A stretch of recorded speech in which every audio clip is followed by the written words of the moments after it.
বলছেন ও নিজে পুরুষের দিকে আকৃষ্ট হয়েছে, লায়াদখুলুল জান্নাহ, ও জান্নাতে যাবে না, ও জান্নাতে যাবে না, ও তো জান্নাতে যাবে না, যাবেই না। ওয়ালা ইয়াজিদনা রিহা, সে জান্নাতের গন্ধ পাবে না। হাইনা রিহা তুজাদু মিন মাসিরাতি কাদা ওয়া কাদা, এই জান্নাতের গন্ধ পাওয়া যায় 1 বছরের দূরত্ব পথ থেকে। এটা জান্নাত। এখানে একটা দ্রুতগামী ঘোড়া দৌড়াতে আরম্ভ করেছে। 1 বছর দৌড়িয়ে যত পথ যাবে, ওই পথের মাথাতে যদি কেউ দাঁড়াই তাহলে ও জান্নাতের গন্ধ পাবে। তোমার বোন জান্নাতে তো যাবে না, যাবেই না, জান্নাতের গন্ধও পাবে না। বলে রাখলাম আমি অনুবাদক।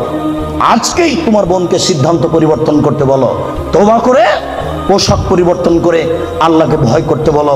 সম্মানিত উপস্থিতি, বলছিলাম মহান আল্লাহ বলেন ওয়ালা তাকরাবুজ জিনা, পৃথিবীর মানুষ তোমরা জেনার নিকটে যায় না।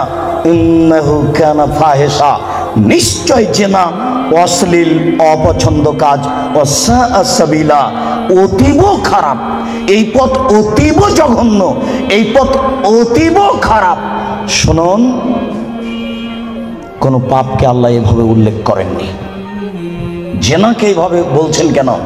একদা আবু যার গেফারি রাদিয়াল্লাহু তাআলা আনহু বলেন যে আল্লাহর নবী বললেন, যে ব্যক্তি লা ইলাহা ইল্লাল্লাহ বলবে সে জান্নাতে যাবে। তখন আবু যার গেফারি বলছেন, চুরি করলে জেনা করলেও যাবে? তখন আল্লাহ রাসূল বলছেন, চুরি করলে জেনা করলেও যাবে। আল্লাহ আবু যার গেফারি বলছেন, চুরি করলে জেনা করলেও যাবে? আল্লাহ রাসূল বলছেন, চুরি করলে জেনা করলেও যাবে। আবার আবু যার গেফারি বলছেন, চুরি করলে জেনা করলেও যাবে। তা আল্লাহ রাসূল বলছেন, চুরি করলে জেনা করলেও যাবে। আবু যার গেফারি, তোমার নাক ধুলোই ধূসরিত হোক, আমি যা বলছি সেটাই চূড়ান্ত। শুনুন, জেনা সিরিয়ালে 5 নম্বর পাপ।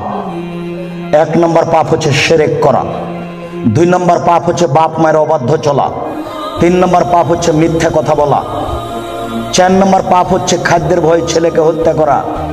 একটা ছেলে একটা মেয়ে যথেষ্ট। আপনারা 10 ভাই বোন। আপনারা কয় ভাই বোন? 10 ভাই বোন। আপনাদের বাড়িতে ছিল 3 জন কিষান কামলা, কতটি হলো? 13টা। আপনার বাপ মা কতটি হলো? 15টা। আপনার বাপ রাত্রে 2 জন করে ফকির ধরে নিয়ে যেত বাড়িতে, 17 জন। আপনার মা 17 জনের ভাত রান্না করতে ঢেঁকিতে ধান ভেঙে। কোনোদিন আপনার মা ভারী মনে করেনি, কোনোদিন ভারী মনে করেনি। 17 জনের ভাত রান্না করতে ঢেঁকিতে ধান ভেঙে। এটা ঢাকা শহর। তুমি যদি আমাকে রাত 10টায় বাড়িতে নিয়ে যাও, গিয়ে বলো খালেদা একটু উঠো তো, একজন গেস্ট মেহমান আছে। তুমি রাত্রে মেহমান নিয়েছো, কে এগুলো সব ঝামেলা পাকাও। অথচ তোমার স্ত্রী যেখানে রান্না করে সেখানে গ্যাসের চুলা আছে, সেখানে ফ্রিজ আছে। তোমার স্ত্রী নাক সিটকানি দেয়। তোমার মা যেদিন ভাত রান্না করছিল চাঁপাইনবাবগঞ্জের ভাষা, চুলার উপর থেকে ছাই সরিয়ে সরিয়ে সরিয়ে ভিতর থেকে আগুন নিয়ে খড়ির মধ্যে দিয়ে ফোঁক দিয়ে দিয়ে আগুন জ্বালিয়েছিল। সেদিন ম্যাচ ছিল না বাড়িতে। তারপরে তোমার মা কোনোদিন ভারী মনে করেনি। আজকে যখন তুমি বলেছ খালেদা একটু উঠো তো, মেহমান আছে, চটে গেছে, তখন তোমার মার বয়স 80 বছর। তোমার মা চট করে বলছে, থাক গা বেটা থাক, বৌমাকে উঠাইস না, আমি তরকারি বাতি গরম করে দিচ্ছি, থাক বেটা থাক, উঠাইস না। এই কথা আপনার মা বলে এখনো। আমি মনে হয় কথা বুঝাতে পারছি না। আপনার মা এখনো বলে বউকে মায়ের স্বভাবে নিয়ে যেতে হবে, আর আপনাকে আপনার বাপের স্বভাবে নিয়ে যেতে হবে। ছেলে কম নিলে সংসার সুখী হবে, এটা ভুল সিদ্ধান্ত। মানুষের টাকা বেশি হতে হতে হতে হতে এত বেশি হবে যে ফকির থাকবে না। এ কথা আল্লাহর নবী বলেছেন, কেউ নিবে না টাকা। লালবাগে 20 বছর পূর্বে যত টাকা ছিল আজকে তার চেয়ে কম না বেশি? 20 বছর পরে আরো কত টাকা বেশি হবে কেউ জানে না। আল্লাহর নবী বলেছেন, একটা গাভীর দুধ খাবে একটা গ্রাম, আর একটা ডালিম খাবে একটা বংশ। 15 বছর পূর্বে একটা গাভীর দুধ হতো হাফ কেজি থেকে 3 কেজি, এখন একটা গাভীর দুধ হয় 3 কেজি থেকে 40 কেজি। 15 বছর পূর্বে একটা ডালিম ছিল বাজারে 1 ছটাক, এখন একটা ডালিম বাজারে 1 কেজি। 15 বছরের মধ্যে যদি 3 কেজি থেকে 40 কেজি হতে পারে, 50 বছর পরে একটা গাভী কত দুধ দিবে এ কথা মানুষ জানে না। আপনাকে আমি কি দিয়ে বুঝাই? আল্লাহ নবী বলেছেন, এটা গাভীর দুধ খাবে একটা গ্রাম, একটা গ্রামে 50,000 মানুষ থাকতে পারে। 1,00,000 কোটি মানুষ থাকতে পারে, একটা গাভীর দুধ খাবে একটা গ্রাম।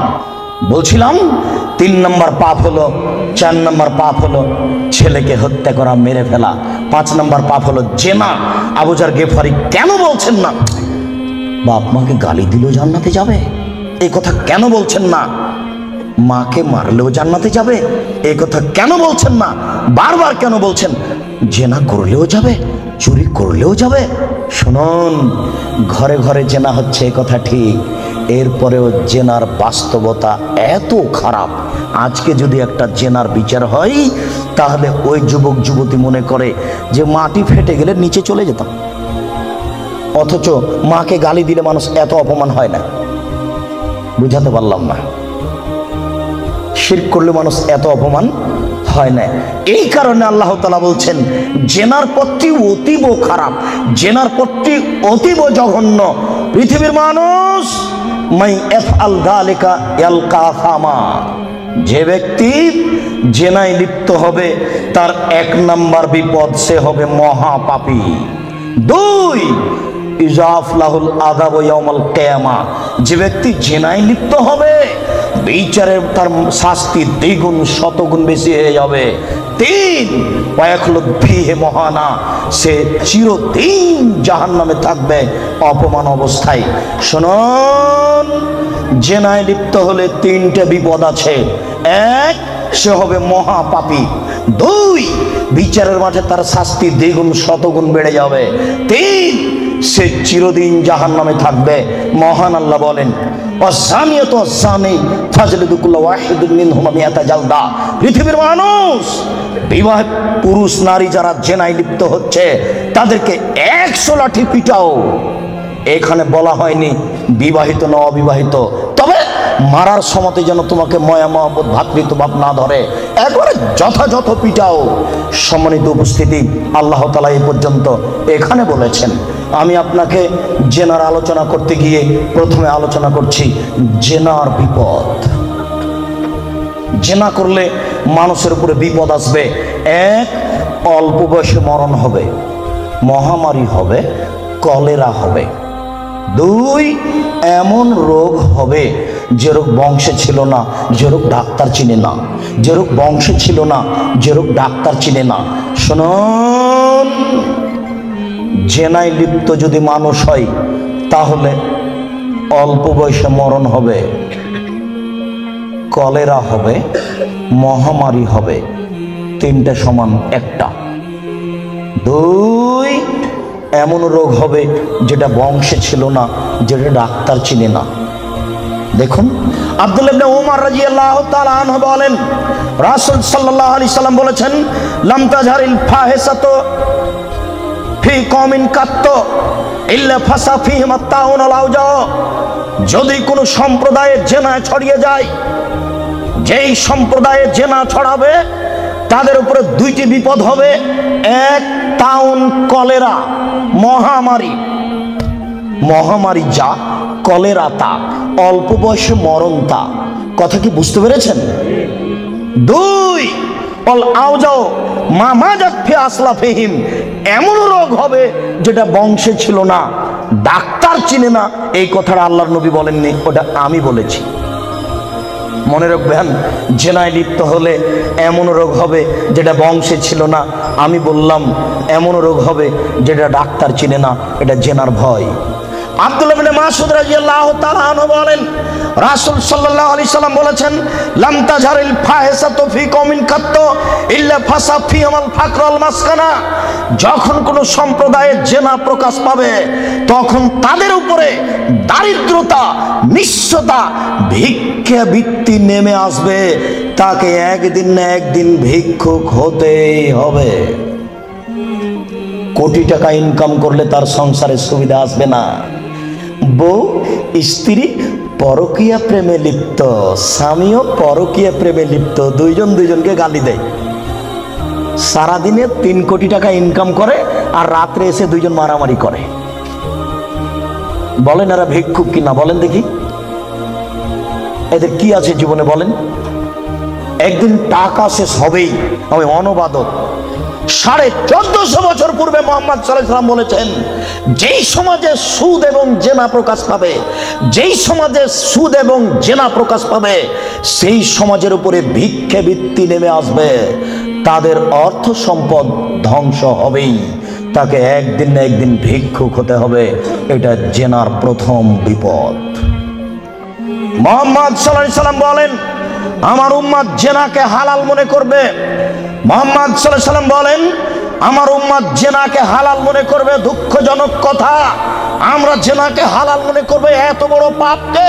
জি, আমির রাদিয়াল্লাহু তাআলা আনহু বলেন, রাসূল সাল্লাল্লাহু আলাইহি সাল্লাম বলেছেন, লা ইয়াকুনান্না ফি উম্মতি আকওয়াম ইস্তাহিলুনাল হিরা ওয়াল হারিরা ওয়াল খামরা ওয়াল মাযিব। অচিরে আমার উম্মতে এমন মানুষ আসছে যারা রেশমি কাপড়কে হালাল মনে করবে, তাদের গায়ে থাকবে সিল্ক জাতীয় জামা, তাদের বাড়িতে থাকবে মখমল জাতীয় চাদর। আমার উম্মত রেশমি কাপড়কে হালাল মনে করবে। 2, আমার উম্মত জেনাকে হালাল মনে করবে। 3, আমার উম্মত মদকে হালাল মনে করবে। 4, আমার উম্মত বাদ্যযন্ত্রকে হালাল মনে করবে।